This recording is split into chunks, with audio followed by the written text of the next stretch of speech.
wajib, mustahil, dan jawaz. Maksud wajib sesuatu yang tidak diterima oleh akal yang sempurna bahwa itu tidak ada pada Allah Ta'ala.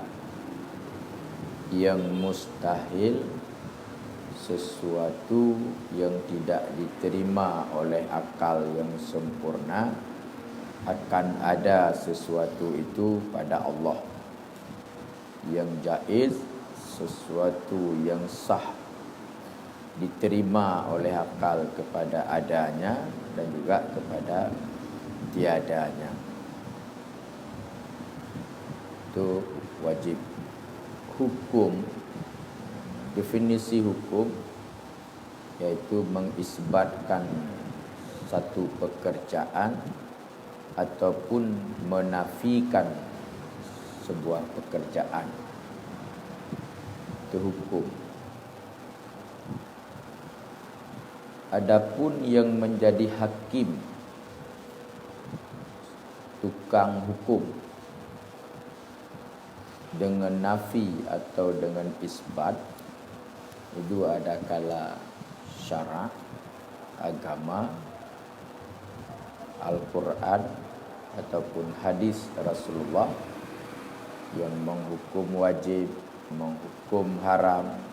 Itu ada kala Al-Quran dan hadis Rasulullah. Itu yang dimaksudkan dengan syar'u. Wa immal aqlu, ada kala yang menghukumkan isbat dan nafi sesuatu akal, seperti dalam ilmu kalam tentang Allah, wujud Allah, mustahil pada Allah. Itu akal yang menjadi hakim. Wa immal adah, dan ada kala adat. Adat ini bahagian daripada syar'i, bahagian daripada hukum syarak. Jadi yang menjadi hakim itu adat. Jadi ada sebahagian hukum yang keputusan hukum itu adalah melalui adat kebiasaan.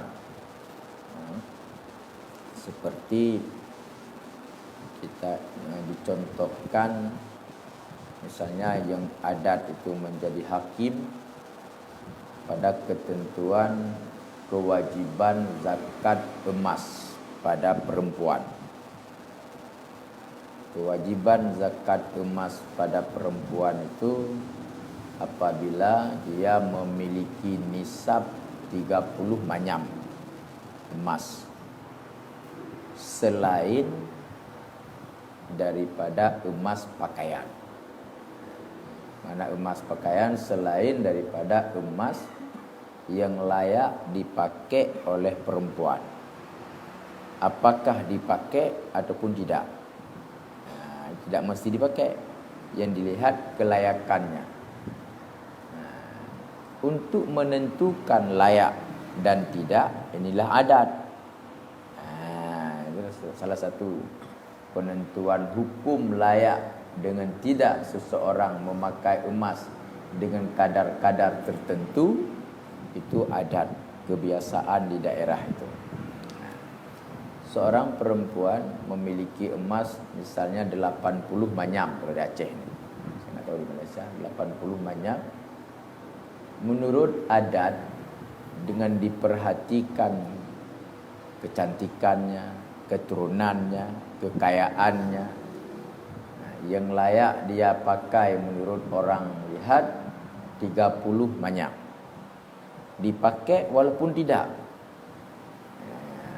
Walaupun dipakai, walaupun tidak, tapi kalaupun dipakai yang layak 30, maka yang wajib zakat yang 50. Penentuan layak itulah jadi adat. Karena layak itu nanti kalau adat kan bisa saja pada tahun ini yang layak pada dia, tahun depan lebih tinggi lagi, ataupun lebih kurang lagi. Itu adatnya. Kita dalam hidup di kampung-kampung kita kan ada sesuatu yang tidak layak, itu yang menjadi hukum itu adat. Saya contoh, ada seseorang uangnya enggak ada, hidupnya di bawah pas-pasan. Rumahnya kuranglah layak. Tetapi di rumah dia itu pakai parabola. Ya kan? Rumahnya pakai parabola, TV di rumahnya besar. Itu apa yang orang lihat? Kan tidak layak. Diketawain sama orang. Ini bentuk adat yang menghakim itu. Yang menghakim itu adat. Okay? Karena hakim itu ada 3. Ada agama, syara, dan ada akal, dan ada adat. Maka karena itu hukum juga terbagi kepada 3. Kalau hukum yang menjadi hakim itu syar'i, maka disebutkan dengan hukum syar'i. Kalau hukum hakim yang menjadi hukum itu yang menjadi hakimnya adalah akal, maka disebutkan dengan hukum akli. Kalau adat menjadi hakim, maka disebutkan dengan hukum adi, hukum adat. Nah, apa yang dimaksudkan dengan hukum syar'i yang hari ini kita belajar? Fal hukmu syar'iyyu huwa khitabullahi ta'ala al-muta'alliqu bi af'alil mukallafina. Maka bermula hukum yang dibangsakan kepada syar'i. Karena syar'i itu ada ya nisbah. Syar'i. Kalau enggak ada pakai ya nisbah, syar'i aja. Tapi ini ada ya ujungnya. Di hukum yang dibangsakan kepada syar'i. Ya nisbah itu dalam undang-undang nahwu berbaris dia. Maknanya diikutkan menurut ketentuan nahwu. Kalau dia tuntutannya kepada baris marfu' syar'iyyu kita baca. Kalau tuntutannya kepada baris nasab syar'iyya kita baca. Kalau baris kasrah syar'i kita baca.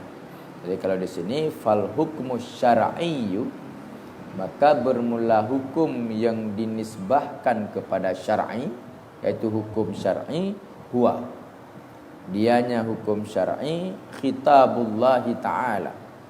Itulah ketentuan Allah, khitab. Ketentuan Allah al-muta'alliqi bi af'alil mukallaf. Yang terkait ianya ketentuan Allah itu dengan perbuatan manusia yang sudah taklif. Jadi khitabullah terkait dengan af'al orang yang sudah taklif, itulah yang dimaksudkan dengan hukum syar'i. Misalnya contoh, khitabullah itu perintah Allah tentang salat. Aqimus salah. Itu khitab Allah. Terkait salat itu dengan siapa? Dengan manusia. Manusia mana? Manusia yang sudah taklif. Anak-anak enggak terkait dengan khitab Allah sebelum dia umur balik. Orang gila tidak terkait dengan khitab Allah. Orang mabuk tidak terkait dengan khitabullah. Jadi yang terkait dengan khitabullah itu adalah orang-orang yang sudah taklif. Orang-orang yang sudah baligh ataupun balighah. Inilah yang dimaksudkan dengan hukum syar'i. Jadi ketentuan Allah yang ada pada azali itu terkait dengan perbuatan orang yang sudah taklif, itulah yang didefinisikan dengan hukum syar'i. Cara kita berpuasa, dalilnya mana? Kutiba alaikumusiyam. Kutiba alaikumusiyam itulah khitabullah. Walaupun sekarang sudah ada di Al-Quran, tapi yang pada hakikat itu kan kalamullah fil azali. Dipahami oleh malaikat terhadap kalamullah yang pada azali itu disampaikan kepada Nabi. Nabi menyampaikan kepada kita.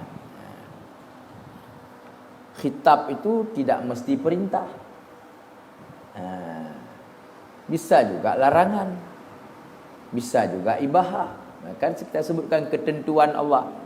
Ketentuan itu bisa bersifat wajib, ketentuan itu bisa bersifat larangan, ketentuan itu bisa bersifat takhir. Seperti contoh misalnya fa idza qudiyatis shalah min yaumil jum'ah fantashiru fil ard. Apabila sudah selesai salat hari Jumaat, maka silakan engkau lari, kalau bahasa kita, silakan engkau lari dari masjid. Ini bukan wajib. Maknanya sesudah selesai Jumaat, kita sudah dibolehkan meninggalkan tempat pelaksanaan salat. Jadi ini khitabullah itu, fantasyiru itu khitabullah. Tapi bukan kitabullah yang makna mesti. Itu seperti itu. Ya, kitabullah tidak boleh disebutkan dengan perintah. Dia kitabullah itu kita artikan dengan si ketentuan Allah. Ketentuan itu bisa bersifat mesti, wajib kita laksanakan. Ada ketentuan itu bersifat mesti untuk kita tinggalkan. Ada ketentuan Allah itu yang sifatnya takhir, pilihan. Boleh kita kerjakan, boleh kita tinggalkan. Tapi semua itu apakah yang wajib kita kerjakan, yang tidak boleh kita kerjakan, yang sifatnya pilihan, tetap terkait dengan manusia yang mukallaf. Anak-anak enggak ada pilihan, enggak ada wajib, enggak ada larangan. Orang gila enggak ada pilihan, enggak ada wajib, enggak ada larangannya. Karena dia tidak masuk dalam manusia yang mukallafin. Okey. Ini kan dia ketentuannya bit talab. Terkait ia dengan af'al mukallaf bit talabi, dengan tuntut untuk melaksanakan dan tuntut untuk meninggalkan. Kalau tuntut untuk melaksanakan itu wajib, tuntut untuk ditinggalkan silakan dengan haram. Jadi pada bit talab ini keluar dua. Kalau dalam bahasa lain talab jazim, talab ghairu jazim. Talab jazim, talab ghairu jazim. Dia dengan tuntut. Apakah tuntut untuk melaksanakan, adapun tuntut untuk meninggalkan. Awil ibahah, ataupun pilihan tadi. Ibahah ini pilihan bagi kita. Boleh kita laksanakan, boleh tidak. Awil wad'i lahuma. Ini dia. Ataupun ketentuan yang berhubungan dengan af'al mukallaf bil wad'i lahuma. Jadi sebagai pelengkap bagi talab dan bagi ibahah. Itu makna wad'. Sebagai pelengkap atau sebagai pelengkap bagi keduanya talab dan ibahah. Jadi hukum wada' itu hukum pendukung. Itu maksud diistilahkan dalam ilmu. Hukum wad'i adalah hukum sebagai pendukung. Misal salat, yang intinya salat, yang pendukungnya apa? Syarat. Tidak sah salat kalau tidak ada syaratnya berwudu. Maka wudu ini hukum wad'i namanya. Wudu ini hukum wad'i. Jadi apapun yang menjadi syarat bagi sesuatu ataupun sebab bagi sesuatu, maka itu diistilahkan dengan hukum wad'i. Dalam bahasa kita hukum pendukung.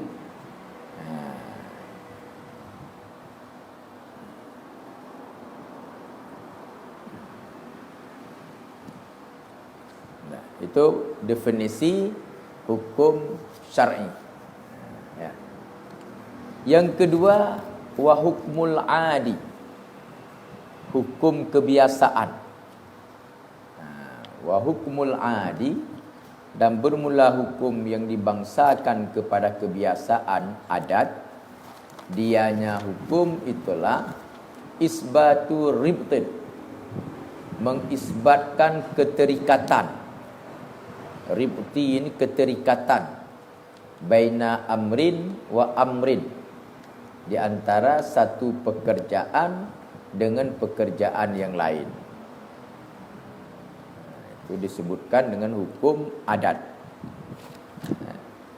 Dan bermula hukum yang dibangsakan kepada adat, dianya itulah mengisbatkan keterikatan antara satu pekerjaan dengan pekerjaan yang lain. Misalnya, ini bahagian daripada adat.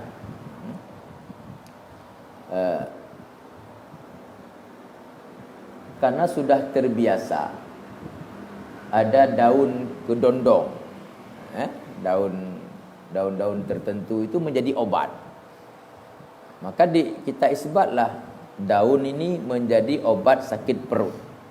Dia kan mengisbat amrin daun, ila amrin jadi obat bagi sakit perut. Ini hukum adat namanya, karena kebiasaan. Dia mengisbatkan terjadi perikatan hubungan antara daun kayu dengan sembuh penyakit. Itu dikatakan dengan hukum adat. Tambah lagi, wujudan atau adaman, nisbah terjadi ataupun nisbah tidak terjadi. Nisbah terjadi ataupun tidak terjadi biwasitatit tikrar, dengan perantara berulang-ulang. Dengan perantara berulang-ulang, tapi ma'asihatit takhalufi, beserta boleh tidak terjadi. Ma'at takhalluf beserta boleh, beserta sah tidak terjadi. Wa adami taksiri ahadihima fil akhar al-battah, dan tidak ada taksir salah satu. Mana taksir ini mempengaruhi, dan tidak ada mempengaruhi salah satu keduanya pada yang lain sekali-kali. Ini panjang definisi adat. Jadi kalau dalam kaitan yang lain, ini contoh dalam hukum, dalam amaliyah kita. Misalnya di Aceh kita ini adat dalam memperingati Maulid itu 3 bulan sampai 4 bulan. Itu sudah berulang-ulang, ma'atikrar, sudah berulang-ulang. Tapi walaupun sudah berulang-ulang, boleh juga kadang-kadang tidak sampai 3 bulan. Dia tidak mesti dia. Inilah yang dimaksudkan ma'asihatit takhalluf. Boleh saja kadang-kadang berbeda. Makanya hukum adat itu adalah dalam agama kita ini, dengan semata-mata kebiasaan itu, maka tidak menjadi pegangan yang sangat kuat.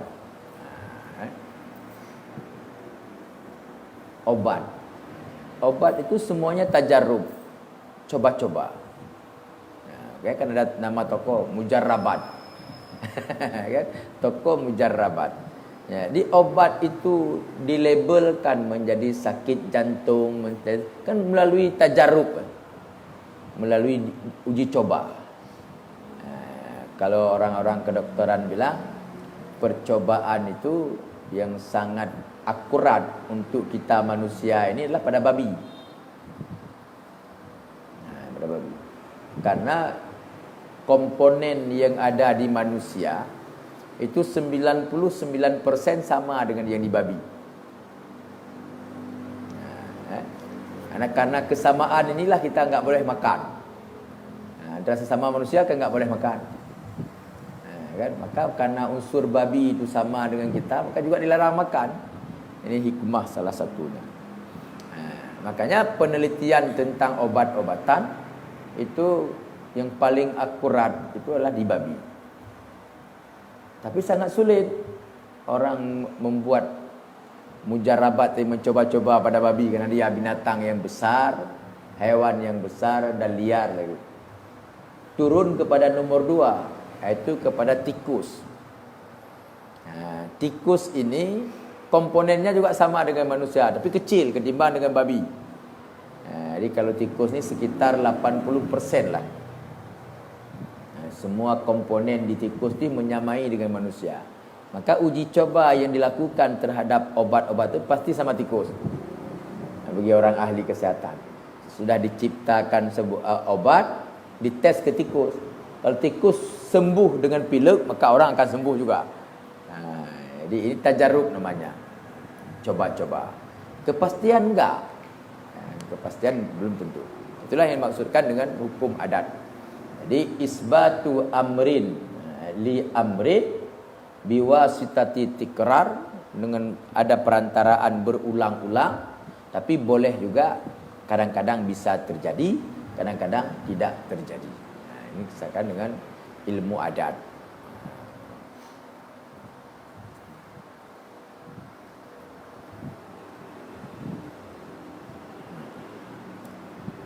Kita melihat ada dosen ataupun ada orang tua pada ada sepeda motor, salah satunya, adapun ada sandal. Jadi kita mengikat ada sandal dengan ada orang, ini kita ikat. Ini hukum adat namanya. Ada sandal, ada orang. Tidak ada sandal, tidak ada orang. Ini adaman wa wujudan. Terikat itu untuk wujud, ataupun terikat itu untuk ada, untuk tidak ada. Ma'asihati tikrar. Karena kebiasaan yang kita lihat, setiap ada sepeda motor ada pemiliknya, kebiasaan. Tapi ma'asihati takhalluf, boleh berbeda. Sekali-kali sepeda motornya di rumah, beliau sudah pergi dengan orang lain. Ini kebiasaan namanya hukum adat. Ma'adami taksir, beserta tidak mempengaruhi salah satu daripada keduanya kepada yang lain. Ada sandal, itu tidak melahirkan ada orang. Ada orang tidak memastikan ada sandal. Tidak ada taksir ya. Jadi ma'adami taksiri ahadihima ilal akhar, itulah maksudnya. Jadi kalau taksir itu mempengaruhi dia, seperti ini. Ini. Baru ini patah dengan Abu patahkan. Ini taksir. Ini tidak ada antara amrin dengan amrin, tidak saling mewujudkan, tidak saling mempengaruhi ini. Jadi ada orang tua kita di rumah, tidak mesti ada sepeda motor. Ada sepeda motor tidak memastikan ada orang tua.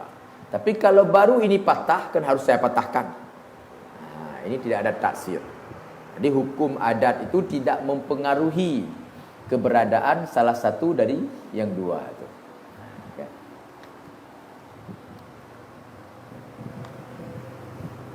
Wal hukmul aqliyu, dan bermula hukum yang dibangsakan kepada akal. Ini yang kita bicarakan dalam ilmu kalam. Wa isbatu amrin au nafihi, dianya itu mengikat, mengisbatkan sebuah pekerjaan ataupun menafikan sebuah pekerjaan min ghairi tawakkufin ala taqarrurin, daripada ketiadaan tertawakuf di atas berulang-ulang. Tidak terkait dengan berulang-ulang, wala wad'i wadi'in, dan tidak terkait dengan orang yang menciptakan. Wadi' dan tidak terkait dengan ciptaan daripada orang yang menciptakan. Itulah yang dimaksudkan dengan hukum akal. Jadi hukum akal itu setiap manusia yang punya akal, maka adalah hukum berdia. Maka tidak terkait dengan orang lain. Hukum akal yang tadi, sesuatu yang tidak layak pada Allah, Kalau orang itu mempunyai akal yang sempurna, maka adalah itu dalam pemahaman dia. Ini tidak ada terkait dengan harus berulang-ulang dia baru diterima oleh akal. Yang ketiga juga tidak butuh kepada hukum pendukung. Semata-mata ada akal yang sehat, langsung orang menemukan bahwa Adam itu sifat yang mustahil pada Allah. Wujud itu sifat yang wajib pada Allah. Ya, ini tidak perlu harus dicoba-coba. Enggak perlu harus dicoba-coba untuk dapat adanya Allah. Selama kita sudah mampu mentasarufkan pikiran, menggunakan pikiran, maka langsung kan kita dapatkan mana yang wajib pada Allah, mana yang mustahil pada Allah.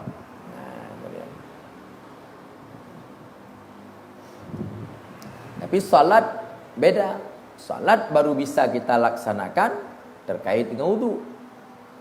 Wudu ini hukum wad'i ya. Baru sah salat ada wudu. Wudu ini hukum wad'i. Tapi masalah wujud adanya Allah tidak ada terkait dengan yang lain. Yang penting akal toh. Jadi tidak ada syarat untuk kita mengenal Allah harus ini. Enggak ada. Dengan semata-mata kita wujud akal yang sempurna, langsung kita dapatkan adanya Allah, langsung kita dapatkan mustahil Allah itu tidak ada.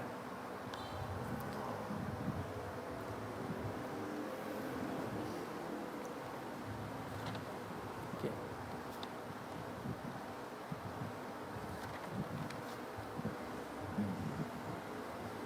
Dah. Ini sudah itu tentang penjelasan tadi. Sekarang ini berbicara tentang pentadbiran dari kitab ini. Membicarakan tentang model tulisan sehingga terpahami dengan yang lain. Faqauluhu al-hukmul aqliyu, maka ungkapannya Tengku, ungkapannya Syekh di dalam kitab ini di belakang, al-hukmul aqliyu, kata-kata al-hukmul aqliyu diucapkan di belakang. Akhraja bihi adiyu wasyar'iyu, keluar dengan kata-kata ungkapan hukmul aqliyu oleh hukum adi dan hukum syar'i. Jadi di belakang sekali disebutkan nomor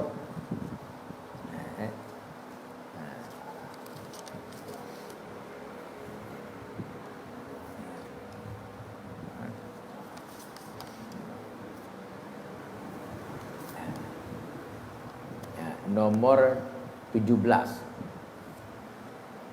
I'lam annal hukmal aqliyah,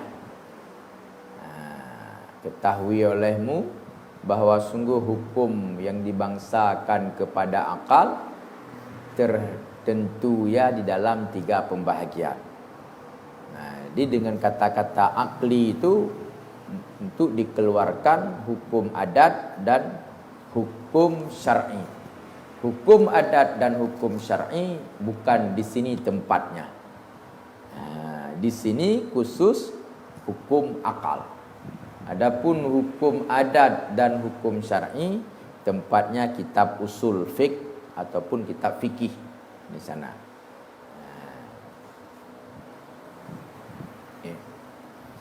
Wa makna inhisarihi fi salasati aqsamin, tetap di halaman yang 17 tadi. Dan bermula maksud terbatasinya hukum akli di dalam 3 pembahagian. Hukum akal terbagi 3, nomor 17. Dan bermula maksud terbatasinya hukum akal di dalam 3 pembahagian. Anna kullama hakama bihil aqlu, kan bahawa sungguh tiap-tiap sesuatu yang dihukum dengannya sesuatu oleh akal, min isbat, daripada mengisbatkan sesuatu, au nafi, ataupun menafikan sesuatu, yarji'u ilaiha, itu kembali ia kepadanya tiga. Apapun yang menjadi hakimnya akal, apapun yang diputuskan yang menjadi hakim tiga, maka kembali kepada tiga tadi. Apapun yang menjadi hukum yang diputuskan oleh akal tidak keluar daripada tiga: wajib, mustahil, harus. Diputuskan oleh akal itu mesti ada pada Allah, maka dia masuk dalam wajib. Diputuskan oleh akal itu tidak boleh ada pada Allah, maka itu kembali kepada namanya mustahil.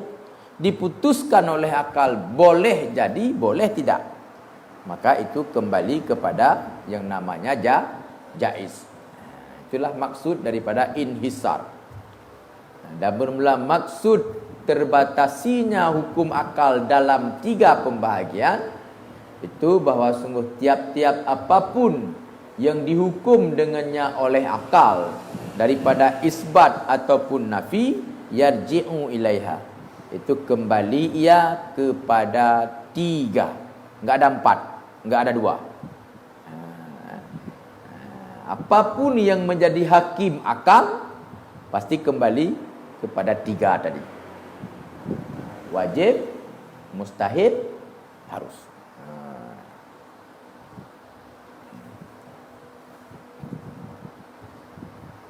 Alasannya apa? Ini alasan. Li'anna ma hukima bihi imma ayyakbila subuta wan nafya fahuwa jaizun. Karena bahwa sungguh sesuatu yang dihukumkan akannya sesuatu dengannya akal. Karena bahwa sungguh sesuatu yang dihukumkan akannya sesuatu dengannya akal, imma ayyakbila subut, ada kala bahawa diterima ianya sesuatu itu akan sebut, ataupun diterima ia akannya nafi. Maknanya boleh ada, boleh tidak. Fahuwa jaizu, maka bermula dianya hukum itu dikatakan dengan jaiz. Seperti misalnya Allah Ta'ala itu boleh memberikan seseorang itu sehat, boleh juga Allah memberikan seseorang itu sakit.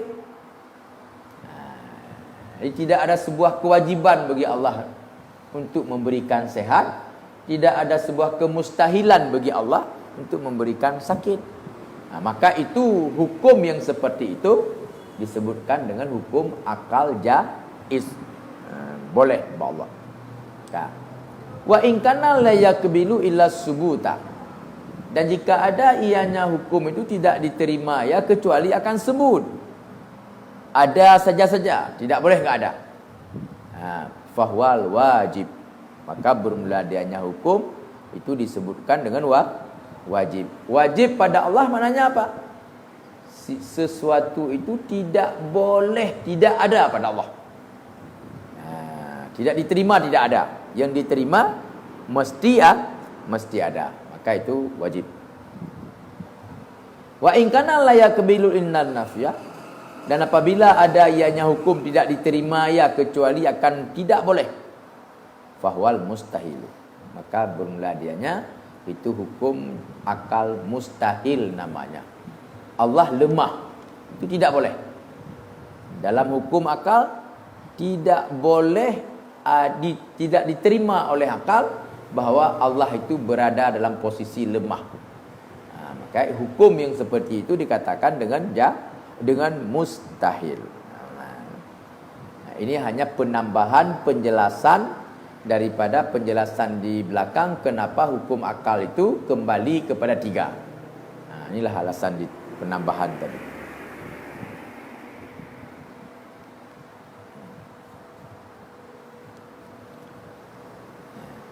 Kira-kira apa yang mau ditanya ni?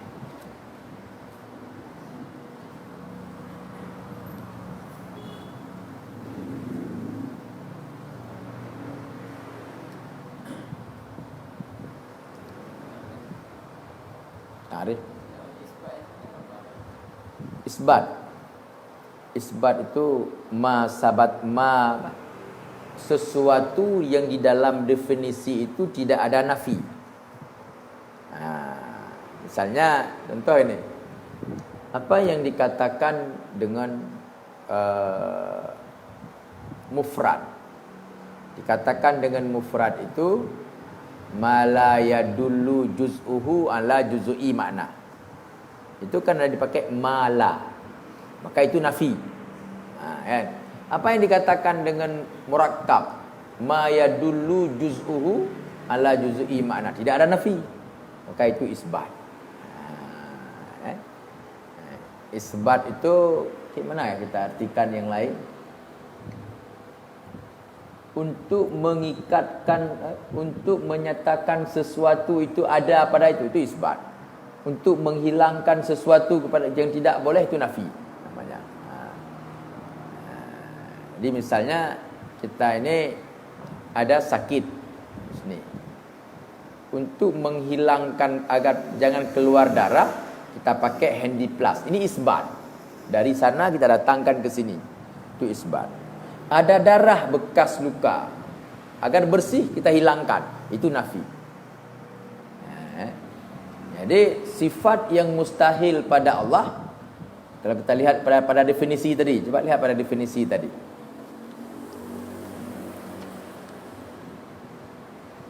Yang mustahil di belakang nomor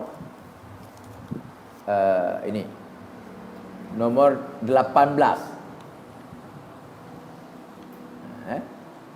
Nomor 18, nomor 17, fal wajib mala yutasawwaru fi aqli adamuhu wal mustahilu mala yutasawwaru fi aqli wujuduhu. Jadi isbat itu untuk menyatakan sesuatu itu ada, nafi itu untuk menyatakan sesuatu tidak boleh ada.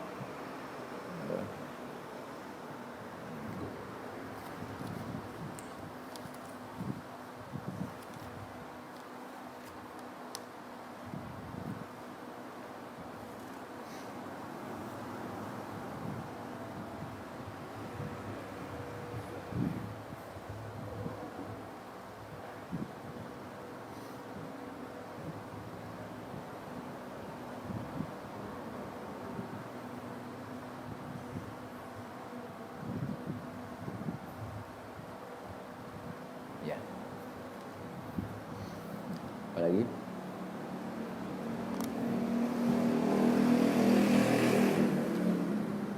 Okey, sedikit lagi. Tapi ini masih penjelasan-penjelasan tentang tulisan.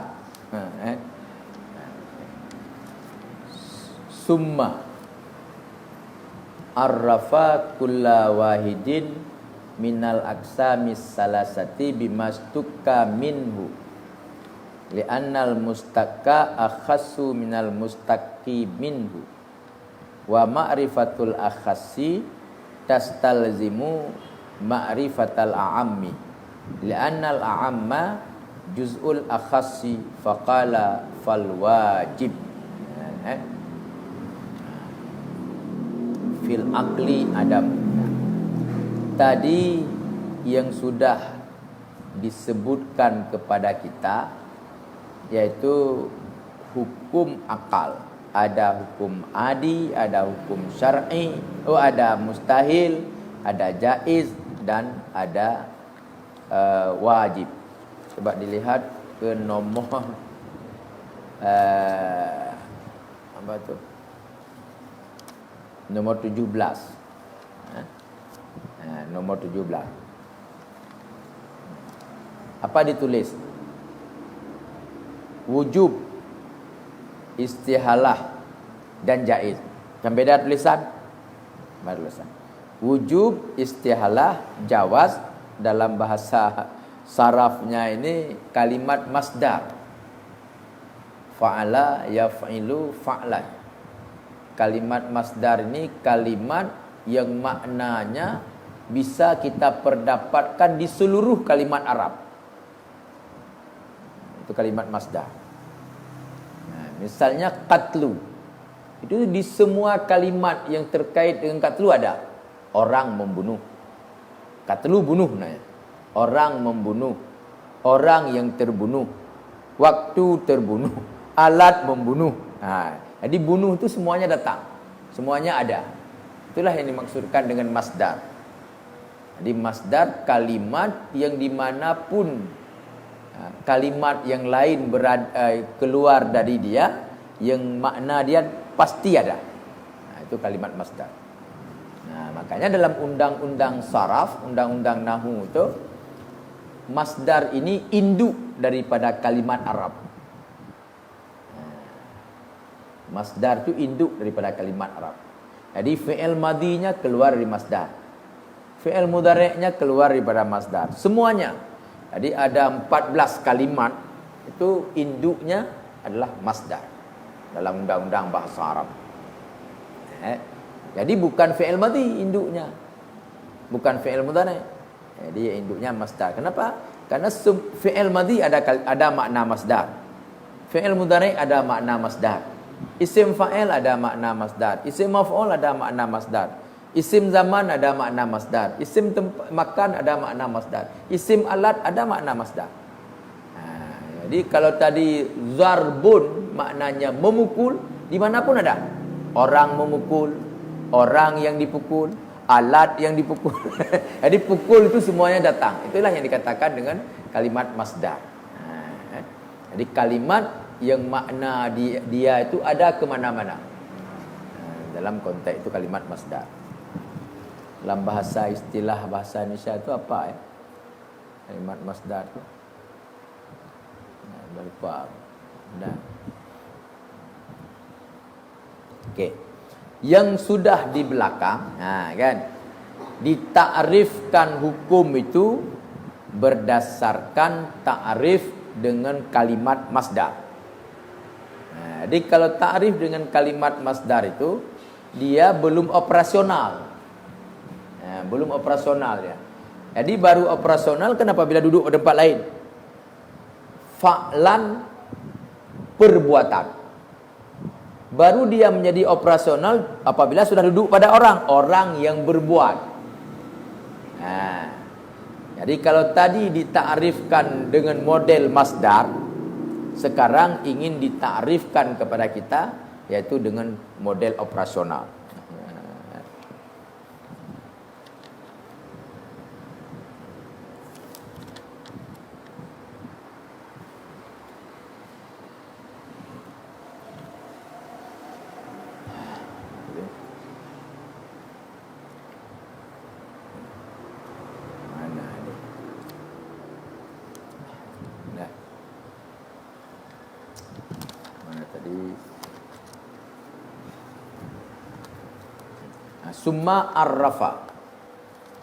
Summa arrafa kulla wahidin minal aqsamis salasati bimastukka minhu. Kemudian ditakrif. Takrif ini dibuat definisi. Kalau bahasa kita takrif ini dibuat definisi, buat penjelasan secara definisi. Kemudian didefinisikan akan tiap-tiap satu daripada tiga pembahagian yang tiga, wujub, istihalah dan jawaz bimastukka minhu. Dengan kalimat-kalimat yang dikeluarkan akannya kalimat daripadanya masdar. Kemudian ditakrifkan, didefinisikan akan tiap-tiap satu dari tiga pembahagian, istihalah, wujubu, jawazu, itu semuanya ketiga masdar. Kemudian ditakrifkan tiap-tiap satu daripada tiga pembahagian dengan apa yang ditakrifkan? Dengan sesuatu yang dimustaqkan akannya kalimat daripadanya masdar. Yang dimustaqkan akannya barang daripadanya masdar. Jadi ingin diceritakan kepada kita sekarang ini Tengku ingin mendefinisikan hukum wajib, mustahil dan jawaz itu adalah dalam bentuk operasional, bukan lagi dalam bentuk masdar tadi. Jadi kalau bentuk masdar tadi istihalah, mustahil aja, apa makna? Tapi Tapi kalau hukum yang mustahil, mana cerita? Jadi adalah terkait dengan kita. Kan? Kalau sekedar misalnya aklu, makan, itu tidak terkait dengan orang. Tapi orang makan kan, harus dengan akilun. Tapi kata-kata akilun itu keluar daripada aklu. Yang sudah didefinisikan di belakang tadi pada posisi definisi tentang kalimat masdar. Apa tentang wajib, wujub, apa tentang jawaz, apa tentang istihalah. Sekarang dalam bentuk operasional ingin ditarik. Kenapa seperti itu? Li'annal mustaqqa akhassu minal mustaqqi minhu. Karena bahwa sungguh kalimat yang operasional itu lebih khususnya daripada kalimat induk, mustaqqi minhu. Bisa diartikan mustaqqi minhu itu huwa masdar. Di anal mustaqqa, karena bahwa sungguh kalimat yang maknanya operasional itu lebih khusus daripada mustaqmin di kalimat dasar. Jadi kalau tadi kalimat dasarnya darbu, lebih khusus apabila sudah kepada operasional. Darbu yang sekarang ingin kita bicarakan, apakah darbu pada orang yang kena pukul ataupun pada darbu pada orang yang memukul. Jadi kalau udah operasional khusus dia, sudah khusus. Tadi kalau makan umum, aklu kan umum, siapapun. Tapi kalau sudah kita yang makan, sudah khusus. Tidak lagi orang lain. Ini Dil'anal mustaqqa, karena bahwa sungguh kalimat yang sifatnya operasional itu lebih khusus daripada mustaqmin, kalimat yang masih maknanya dasar. Wa ma'rifatul akhasi tastalzimu ma'rifatal aqam. Dan mengenal sesuatu yang khusus itu mesti ia akan mengenal sesuatu yang umum. Mengenal sesuatu yang sifatnya khusus memastikan ia akan mengenal sesuatu yang sifatnya umum. Jadi kalau kita kenal yang sifatnya khusus, maka kita akan mengenal yang sifatnya umum. Misalnya kita kenal si Muhammad, maka dengan sebab kita kenal si Muhammad, maka kita akan kenal manusia. Manusia itu umum, banyak. Si Muhammad itu bahagian daripada manusia. Jadi kita mengenal si Muhammad, maka kita akan mengenal manusia. Tapi belum tentu kita mengenal manusia, mengenal si Muhammad. Bisa manusia yang lain, si Muhammad enggak kita kenal. Tapi jadi setiap kita kenal si Muhammad yang khusus, pasti kita akan mengenal yang namanya manusia. Tapi belum tentu kita kenal manusia, kita akan kenal si Muhammad. Bisa si Robert pernah kita kenal. Jadi makanya kita kenal umum, tidak mesti kita akan kenal khusus. Tapi kita kenal khusus, mesti kita harus memahami yang umum. Kenapa? Li'annal a'amma juz'ul akhas. Karena umum itu adalah bahagian daripada yang khusus. Karena yang umum itu li'annal a'amma, yang umum itu bahagian daripada khusus. Jadi tidak kita perdapatkan umum kalau tidak ada khusus dulu. Tidak kita perdapatkan manusia kalau enggak ada kita ini. Kita ini kan khusus-khusus ini 1, 2 sampai miliaran.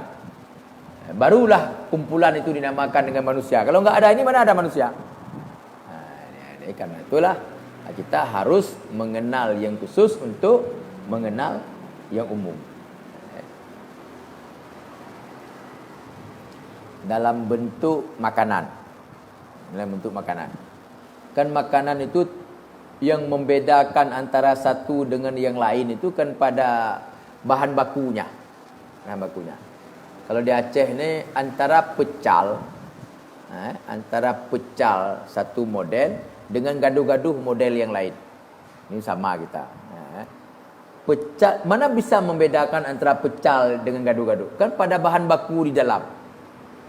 Dengan sebab kita kenal ini bahan bakunya, maka kita tahu bahwa ini pecal.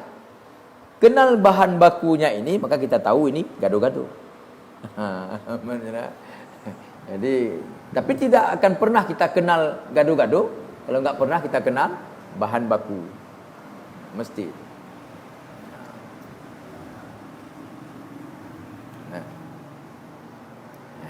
Karena tadi alasannya, apabila kita kenal sifat yang operasional, maka kita akan mengenal yang induk. Kita akan kenal yang induk. Kalau kita tahu definisi yang secara operasional, maka kita akan mengenal operasional yang sifatnya khusus tadi. Itulah. Fal wajib, maka bermula wajib. Wajib ini sudah isim fa'il. Bukan lagi wujub. Tadi wujub di sana nomor 17. Sekarang dialihkan daripada wujub kepada wajib. Wajib itu isim fa'il. Wajaba yujibu wajban. Fahuwa wajibun. Pengertiannya kalau dalam bahasa kita apa? Orang yang melaksanakan sebuah kewajiban. Jadi sudah terkait dengan manusianya di sini. Tapi kalau wujub saja tidak ada terkait dengan manusia. Seperti tadi makan, enggak terkait dengan orang makan. Jadi kalau sudah dikatakan dengan fal wajib, maka inilah ma la yutasawwaru fi aqli adamuhu ay la yudraku fil aqli adamuhu. Maka bermula wajib dalam konteks operasionalnya adalah sesuatu yang tidak diterima pada akal, akan tiadanya sesuatu. Tidak diterima kepada akal, akan adamnya sesuatu. Artinya apa? La yudraku fi aqli adamu. Artinya tidak diperdapatkan pada akal, akan tiadanya sesuatu. Jadi akal itu tentunya duduk pada orang. Maka kita sebutkan tidak diterima oleh akal yang sehat, tentunya pada orang. Ini kan sudah bentuk operasional. Itu kepada tiadanya sesuatu. Jadi ada 20 sifat yang wajib pada Allah, yang wajib kita ketahui. Bukan dalam arti sifat pada Allah itu 20. Itu perlu diingat. Karena sekarang ada kelompok yang mengatakan, yang memberikan ceramah, memberikan pelajaran kepada orang, bahwa sifat pada Allah itu banyak. Tapi kalau kita tanya, apa-apa yang banyak itu? Nggak bisa disebutkan. Tapi kita juga beriman seperti itu. Sifat yang ada pada Allah itu banyak. Semua sifat kesempurnaan yang ada, yang Allah itu, semuanya wajib pada Allah. Tapi dari sekian banyak itu, yang wajib kita ketahui, dengan pembuktian, yang diikuti oleh pembuktian, hanya 20. Rasul itu banyak. Rasul itu kalau yang Rasul 313 orang yang namanya Rasul. Yang wajib kita ketahui hanya 25. Jadi bukan Rasul 25. Jadi ini perlu. Karena sekarang ada kelompok yang mengajarkan, menceramahkan ataupun mensyiarkan bahwa sifat yang wajib pada Allah itu bukan 20. Banyak. Asmaul Husnanya 99 ini. Kita mengakui juga itu. Semua sifat yang menunjukkan kepada kesempurnaan Allah, itulah sifat yang wajib pada Allah. Tetapi yang wajib kita ketahui beserta dengan pembuktian hanya 20. Jadi kalau 20 ini tidak mampu kita buktikan, tidak sanggup kita membuktikan, bagaimana yang lain? Bagaimana yang lain? Yang anehnya mereka mengatakan banyak, sesudah kita suruh hafal 20 pun nggak sampai. Semestinya kalau dibilang banyak nggak lebih daripada 20. Coba hafal, kalau banyak coba hafal, nggak sampai 20. Kalau kita bilang banyak, paling kurang 20.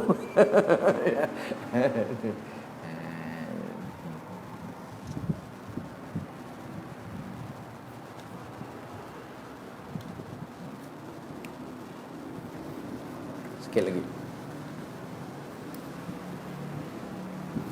Wazalika imma daruratan wa huwa ma la yahtajul aqlu fi idrakihi ila ta'ammul. Dan bermula dianya diperdapatkan dan bermula dianya wajib itu ada kala darurah. Daruri. Darurah itu, makna darurah itu adamul intifa, makna darurah itu tidak boleh terpisah maknanya. Itu makna darurah. Tidak boleh terpisah. Itu makna darurah.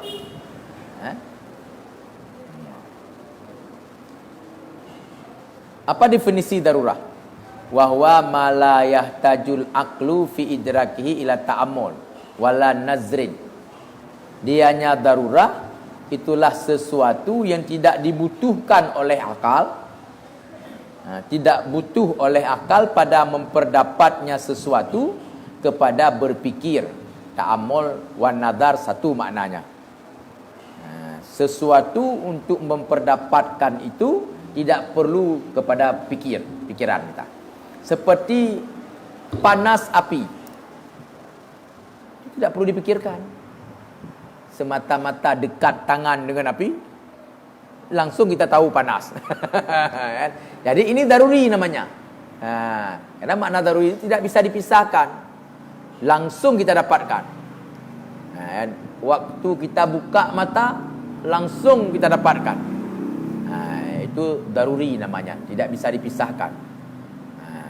Jadi sesuatu yang tidak butuh oleh akal pada memperdapatkan sesuatunya kepada berfikir. Jadi untuk panas api tidak butuh fikir. Kan pedas cabai tidak butuh pada fikir. Manis gula tidak butuh pada fikir. Dengan semata-mata dekat dengan lidah, langsung hasil ilmu gula itu manis. Teruk kena sampai ada fikir kepala. Okey. Contohnya kata hayyuzi lil jirmi. Kan?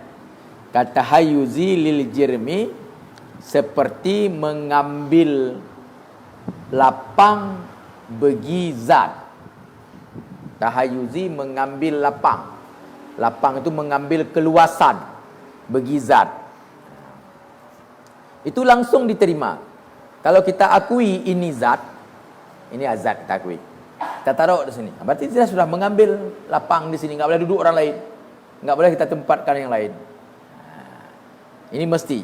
Setiap kita mengakui bahawa kita dapatkan bahawa ini zat, maka langsung kita dapatkan yang nama zat itu butuh kepada lapang. Butuh kepada keluangan. Enggak mungkin. Angin ini zat. Angin zat itu.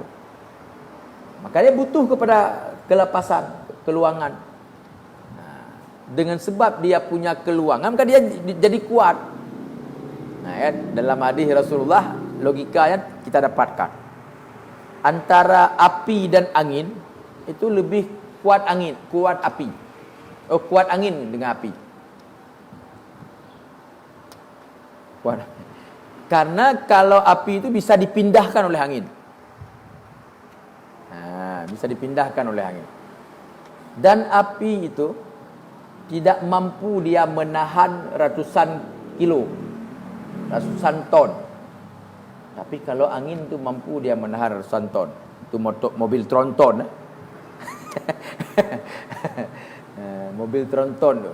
Ataupun ada mobil apa lagi yang model pakai angin tu, mobil pembuangan itu yang angkat-angkat sekarang ni kan, beko tu kan semua pakai angin tu. Maka nampak terbukti bahawa angin tu lebih kuat ya. Berapa ton ini minyak ini? Tak tahulah, 1,200 ton. Hanya dengan angin yang ada di dalam ban mobil itu bisa dia bawa ratusan ton itu ke sana.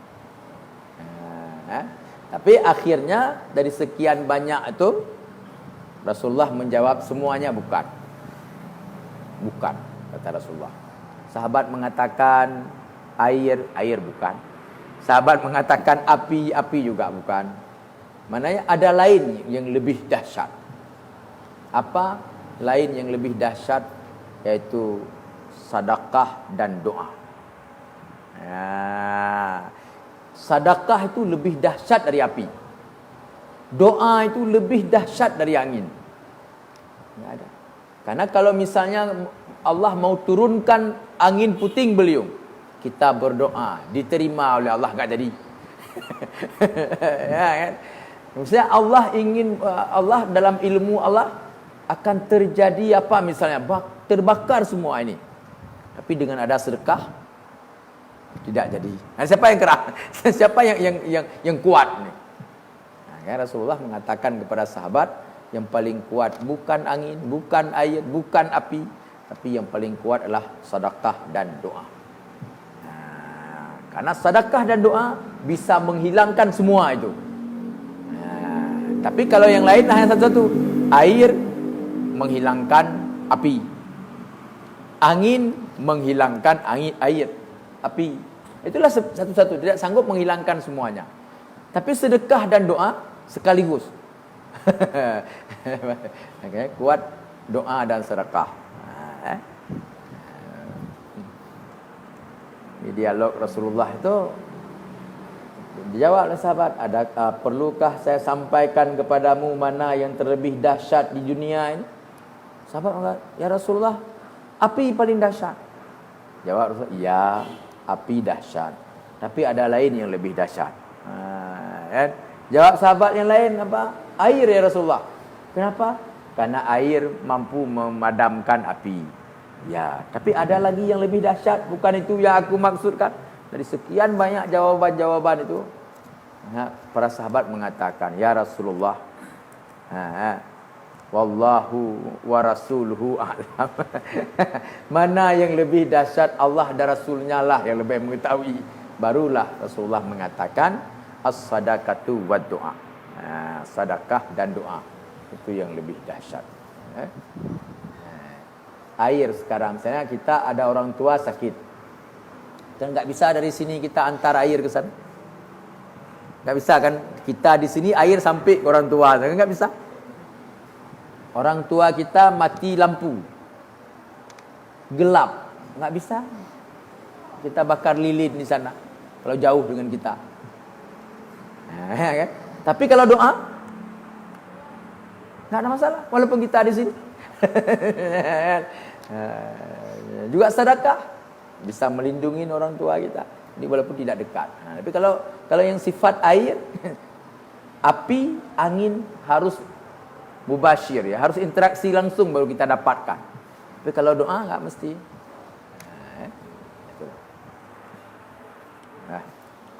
Itu makna daruri tadi, sesuatu yang tidak butuh oleh akal pada memperdapatkan kepada berpikir.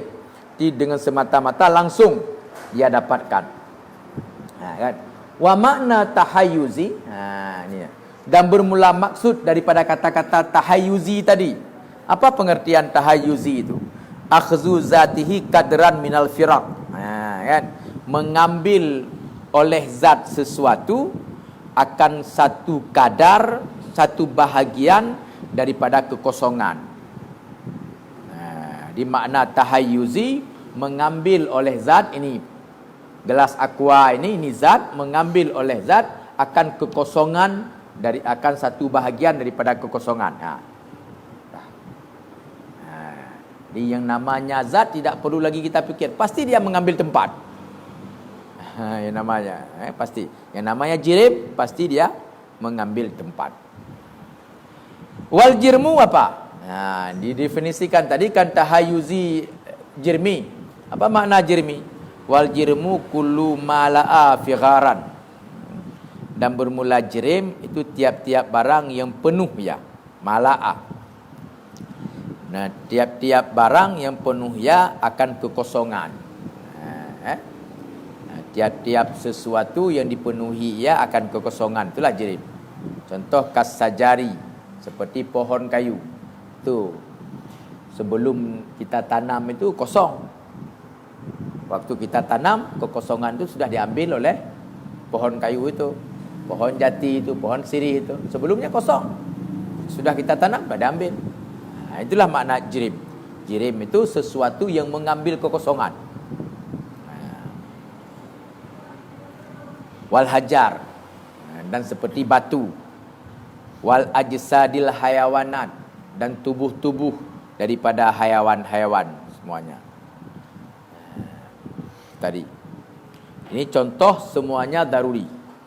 Wa imma nadran, dan ada kala sesuatu itu diperdapatkan melalui butuh pikiran.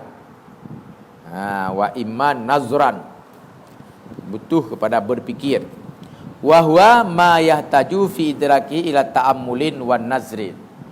Dianya nazar itulah sesuatu yang dibutuhkan pada memperdapatnya sesuatu kepada berfikir. Jadi kalau tadi dibagi kepada dua, wajib itu adakala diperdapatkan secara daruri, adakala diperdapatkan dengan secara nadari. Kalau yang secara daruri tidak butuh kepada fikir, langsung kita dapatkan. Kalau yang nadari butuh kepada pikiran untuk memperdapatkan. Contoh, kakidami limaulana jalla wa azza, seperti kidam bagi Allah azza wa jalla. Kidam ini harus dinazar, harus mentasarufkan pikiran, baru kita dapat nanti Allah Ta'ala itu kidam. Apa makna kidam? Makna kidam itu la awwalalah li wujudihi, tidak ada batas awal bagi wujud Allah Ta'ala. Itu kidam. Kalau kita ini hadis, karena ada batas awal wujud. Abu misalnya, tanggal 7 bulan 1 tahun 68. Itu batas awal. Allah la awwalalah li wujudihi, tidak ada batas awal bagi wujud Allah Ta'ala. Jadi kalau kita urut ke belakang itu, enggak ada batas awal. Itulah maknanya kidam. Jadi untuk bisa kita temukan bahawa Allah Ta'ala itu bersifat dengan kidam, itu butuh nazar, butuh kepada pikiran.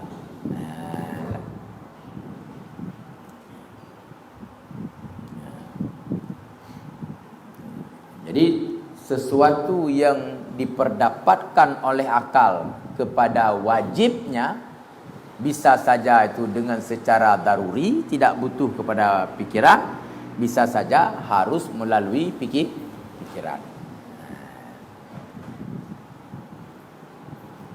Makanya semua sifat yang wajib pada Allah itu harus dengan pikiran. Maka itulah dimaksudkan dengan hukum akal. Cuman nanti dengan sebab satu sifat Allah itu mampu kita buktikan dengan satu dalil, dalil itu bisa kita jadikan untuk beberapa sifat. Itu saja. Misalnya kita menemukan melalui akal adanya Allah dengan adanya manusia. Dengan sebab kita melihat manusia, langsung kita temu bahawa ada Allah. Itu sudah ada dalil. Tapi juga dengan dalil ada manusia, juga bagi dalil nanti Allah maha mendengar, Allah maha melihat. Jadi bukan hanya satu sifat Allah, satu dalil, satu sifat Allah, satu dalil. Tidak mesti. Satu dalil itu bisa untuk menjadi banyak sifat yang wajib Allah.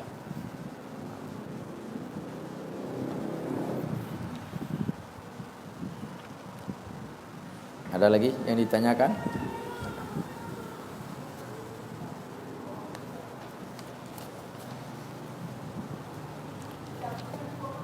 Ini dalam puasa enggak ada ngaji kan? Ada? Enggak terserah. Mula puasa. Bagi aku enggak ada masalah apa. Kalau memang sepakat teman enggak ada libur kuliah, buat ngaji juga boleh. Cuman kalau bulan puasa tu kalau sore kayak gini macet. Itu problem kita. Kalau pagi itu lumayan. Kalau pagi bisa. Kalau sore kayak gini enggak bisa. Macet dari asar udah enggak bergerak lagi. Jadi kalau jam segini Abu pulang ke Sebreh tu harus buka puasa di mobil. Macet di mana-mana kalau sore. Tapi kalau pagi nanti boleh disepakatin lah di musyawarah kapan. Yang jangan Ahad sama Kamis. kalau Ahad sama Kamis, Rabu ada pengajian di pesantren pagi itu jam 9. Kalau lain silakan, terserah. Kalau mau istirahat juga boleh. Boleh masa.